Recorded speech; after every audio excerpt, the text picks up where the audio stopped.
കഴിഞ്ഞ ദിവസം ഛത്തീസ്ഗഡ് ഹൈക്കോടതിയിൽ നിന്ന് വളരെ പ്രധാനപ്പെട്ട ഒരു വിധി പുറത്തു വന്നു.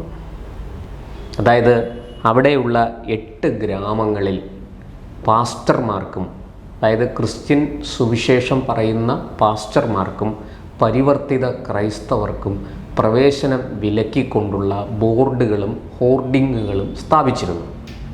ഇത് നീക്കം ചെയ്യണമെന്നും ഇത് അനുവദിക്കാൻ പാടില്ലെന്നും ആവശ്യപ്പെട്ട് 2 പേർ ഹൈക്കോടതിയെ സമീപിച്ചു. അവരുടെ ഹർജി തള്ളിക്കൊണ്ട് ഛത്തീസ്ഗഡ് കോടതി വളരെ സുപ്രധാനമായ ചില ഗൗരവകരമായ ചില വിഷയങ്ങളിലേക്ക് നമ്മെ ഏവരുടെയും ശ്രദ്ധ ക്ഷണിച്ചിരിക്കുകയാണ്. അതായത് പ്രലോഭനത്തിലൂടെയും ചതിയിലൂടെയും മതപരിവർത്തനം നടത്തുന്നത് തടയാനാണ് ഇത്തരം ഹോർഡിങ്ങുകളും ബോർഡുകളും സ്ഥാപിക്കുന്നതെന്ന് കോടതി നിരീക്ഷിച്ചു. ചീഫ് ജസ്റ്റിസ് രമേഷ് സിൻഹ, അതുപോലെ ജസ്റ്റിസ് ബിബു ദത്ത ഗുരു എന്നിവരുടെ ബെഞ്ചാണ് സുപ്രധാനമായ ഈ വിധി പറയുകയും ഇത്തരം ഒരു നിരീക്ഷണം നടത്തുകയും ചെയ്തിരിക്കുന്നത്.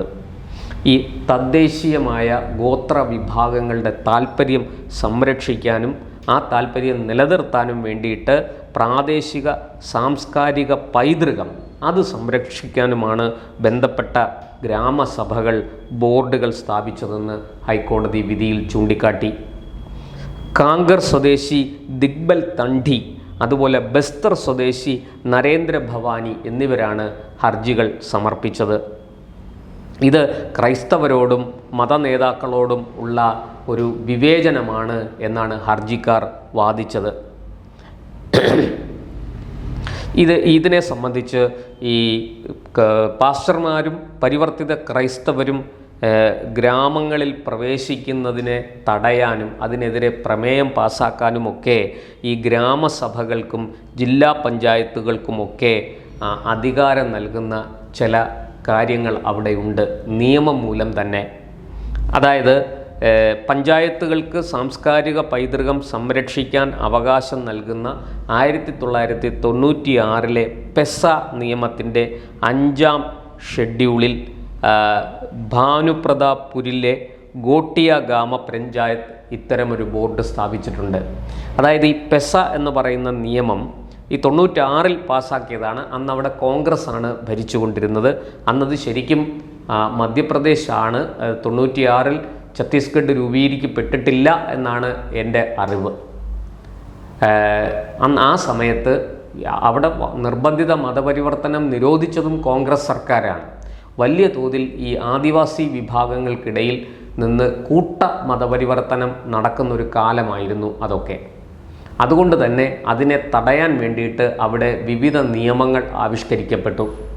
പിന്നീട് അത് ഛത്തീസ്ഗഡ് സംസ്ഥാനമായി രൂപാന്തരം പ്രാപിച്ചപ്പോഴും ഈ നിയമങ്ങൾ അങ്ങോട്ടേക്ക് മാറ്റപ്പെട്ടു. ഇതാണ് ഛത്തീസ്ഗഡിൽ സംഭവിച്ചിരിക്കുന്നത്. അതായത് ഇത്തരത്തിൽ ഹോർഡിങ്ങുകൾ അവിടെ ഗ്രാമസഭ പ്രമേയം പാസ്സാക്കിയിട്ടുണ്ട്, ഹോർഡിങ്ങുകൾ വച്ചിട്ടുണ്ട്. അതെല്ലാം ഈ നിയമത്തിൻ്റെ, ഈ പെസ നിയമത്തിൻ്റെ അടിസ്ഥാനത്തിലാണ്. ഈ കുഡാൽ, പർവി, ജുൻവനി, ഘോട്ട, ഹവേച്ചുർ, മുസുർപുട്ട, സുലാംഗി എന്നീ ഗ്രാമങ്ങളും സമാന മാതൃക പിന്തുടർന്നിട്ടുണ്ട്. ഇതെല്ലാം ന്യൂനപക്ഷങ്ങളിൽ വലിയ ഭീതി ഉളവാക്കുന്നു എന്നാണ് ഹർജിക്കാർ വാദിച്ചത്. അതുകൊണ്ട് ഇത്തരം പ്രമേയങ്ങൾ പാസ്സാക്കുന്നതിൽ നിന്ന് ഗ്രാമസഭകളെയും ഈ ജില്ലാ പഞ്ചായത്തുകളെയും ഒക്കെ തടയണം എന്നും ഹർജിക്കാർ ആവശ്യപ്പെട്ടു.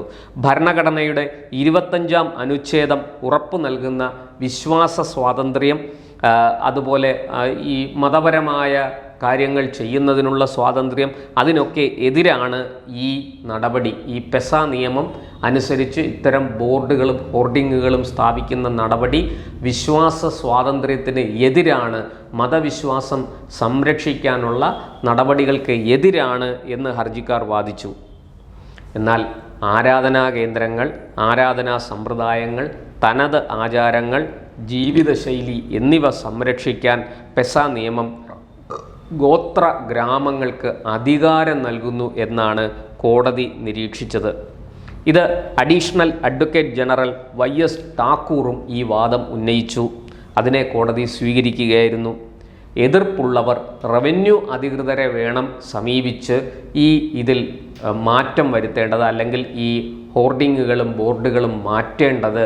അല്ലാതെ അത് ഹൈക്കോടതിയെ കൊണ്ടുവന്ന് ഹർജി കൊടുക്കാനല്ല അവർ തയ്യാറാകേണ്ടത് എന്നും ഈ YS ഠാക്കൂർ ചൂണ്ടിക്കാട്ടി.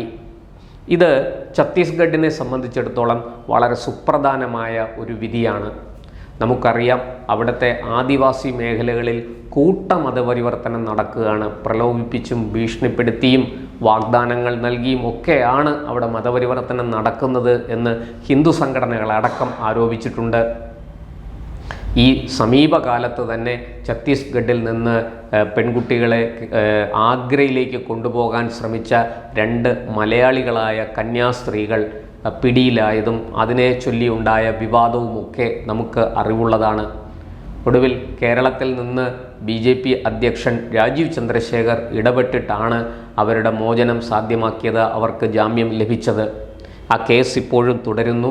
നിസ്സാര വകുപ്പുകളല്ല, അവിടുത്തെ ആദിവാസികളെ മതം മാറ്റാൻ ശ്രമിക്കുന്നവർക്കെതിരെ, അതാരാണെങ്കിലും ഏത് മതത്തിലേക്കാണെങ്കിലും ശരി, മതം മാറ്റാൻ ശ്രമിക്കുന്നവർക്കെതിരെ കർശനമായ നിയമ നടപടികൾ സ്വീകരിക്കാൻ അവിടുത്തെ നിയമം അനുശാസിക്കുന്നു. ഛത്തീസ്ഗഡിൽ ഈ പറഞ്ഞതുപോലെ വലിയ തോതിൽ ഛത്തീസ്ഗഡിലും ഒഡീഷയിലും ഝാർഖണ്ഡിലുമൊക്കെ ആദിവാസി ഗോത്ര വിഭാഗങ്ങളെ ഇതുപോലെ വലിയ രീതിയിൽ മതം മാറ്റിക്കൊണ്ടിരിക്കുകയാണ്. ആ മതം മാറ്റം തടയുന്നതിന് വേണ്ടിയാണ് ഇത്തരം നിയമങ്ങൾ നിർമ്മിച്ചതെന്നും നമുക്കറിയാം. ഛത്തീസ്ഗഡിനെ സംബന്ധിച്ചിടത്തോളം വളരെ പിന്നാക്ക അവസ്ഥയിൽ നിൽക്കുന്ന ഒരു സംസ്ഥാനമാണ്. അത് വലിയ ഫണ്ടൊക്കെ കൊടുത്തിട്ടാണ് കേന്ദ്ര സർക്കാർ അവരെ മുഖ്യധാരയിലേക്ക് കൊണ്ടുവരാൻ ശ്രമിക്കുന്നത്. നിലവിൽ അവിടെ BJP ആണ് ഭരിക്കുന്നത്. ഈ തെരഞ്ഞെടുപ്പിന് മുമ്പ് അവിടെ കോൺഗ്രസ് ആണ് ഭരിച്ചിരുന്നത്. 2023 അവസാനം നടന്ന തെരഞ്ഞെടുപ്പിലാണ് അവിടെ ഭരണമാറ്റം ഉണ്ടായത്. 2018 ഈ പറഞ്ഞതുപോലെ അവിടെ തുടർച്ചയായിട്ട് 10-15 വർഷത്തോളം അവിടെ BJP സർക്കാർ ഭരിച്ചതിനു ശേഷം, രമൺ സിംഗിൻ്റെ നേതൃത്വത്തിലുള്ള സർക്കാർ ഭരിച്ചതിനു ശേഷം 2018 ഛത്തീസ്ഗഡിൽ ഭരണമാറ്റമുണ്ടായത്. അവിടെ കോൺഗ്രസ് തിരിച്ചു വരികയായിരുന്നു. അങ്ങനെ തിരിച്ചു വന്ന കോൺഗ്രസ്സിന് 2023 ഭരണം നഷ്ടമായി. 2023 അവസാനം നടന്ന തെരഞ്ഞെടുപ്പിൽ അവിടെ BJP വിജയിക്കുകയായിരുന്നു. നിലവിൽ BJPയുടെ ഭരണമാണ് ഛത്തീസ്ഗഡിൽ നടക്കുന്നത്. അതുകൊണ്ട് തന്നെ ഇത്തരം സംഭവങ്ങൾക്ക് വലിയ ശ്രദ്ധ ലഭിക്കുമെന്ന് തീർച്ചയാണ്.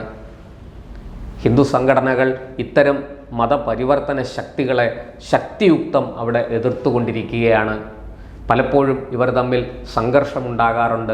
പോലീസിൻ്റെ സമയോചിതമായ ഇടപെടലാണ് അത് രക്തച്ചൊരിച്ചിലോ മറ്റു തരത്തിലുള്ള അപകടങ്ങളോ ഉണ്ടാകാതെ, ജീവഹാനി പോലും ഉണ്ടാകാതെ അതിനെ നിയന്ത്രിക്കുന്നത് ഛത്തീസ്ഗഡ് പോലീസിൻ്റെ സമയോചിതമായ ഇടപെടൽ മൂലമാണ്. എന്തായാലും ഛത്തീസ്ഗഡ് ഹൈക്കോടതിയുടെ ഈ വിധി എല്ലാവരുടെയും കണ്ണു തുറപ്പിക്കട്ടെ എന്ന് നമുക്ക് ആഗ്രഹിക്കാം. കാരണം മതപരിവർത്തന ശക്തികൾ ഈ പറയുന്നത് പോലെ നിരക്ഷരരായ പാവപ്പെട്ട തനി ഗ്രാമീണരായ ആദിവാസികളെ എന്തെങ്കിലുമൊക്കെ പറഞ്ഞ് പറ്റിച്ച് മതം മാറ്റി കൂട്ടത്തിൽ ചേർത്ത് പിന്നീട് അവരെ പല കാര്യങ്ങൾക്കും ദുരുപയോഗം ചെയ്യുന്നതായിട്ട് ആക്ഷേപവും ആരോപണവുമുണ്ട്. ഇതിനൊക്കെ അറുതി വരുത്താനാണ് ഇത്തരത്തിലുള്ള പല നിയമങ്ങളും അവിടെ നിർമ്മിക്കപ്പെട്ടത്. ആ നിയമങ്ങളുടെ ചുവട് പിടിച്ച് മുന്നോട്ട് അതിവേഗം പുരോഗതിയിലേക്ക് എത്തിക്കൊണ്ടിരിക്കുന്ന ഒരു സംസ്ഥാനമാണ് ഛത്തീസ്ഗഡ് എന്നതും നമ്മൾ മറന്നുകൂടാ. അതുകൊണ്ട് ഈ ഛത്തീസ്ഗഡ് ഹൈക്കോടതിയുടെ വിധി എല്ലാവരുടെയും കണ്ണു തുറപ്പിക്കുന്നതാകട്ടെ.